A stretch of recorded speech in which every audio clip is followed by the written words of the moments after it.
এটা হচ্ছে মসজিদুল কোবা।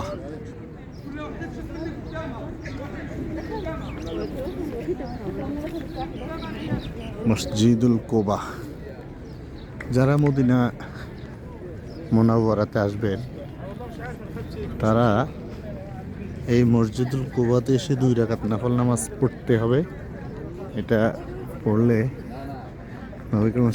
নবী করিম সাল্লাল্লাহু আলাইহি সাল্লাম বলছিলেন যে যারা হজ উমরা করতে আসবে তারা মসজিদুল কোবাতে 2 রাকাত নামাজ পড়লে আরেকটা উমরা হজের সওয়াব পাওয়া যাবে এরকম। তো ইনশাল্লাহ আমরা মসজিদুল কোবাতে 2 রাকাত নফল নামাজ পড়ছি, পড়ে বের হলাম। হাজার হাজার মানুষ যারাই উমরা করতে আসছে মোটামুটি সবাই এখানে আসছে।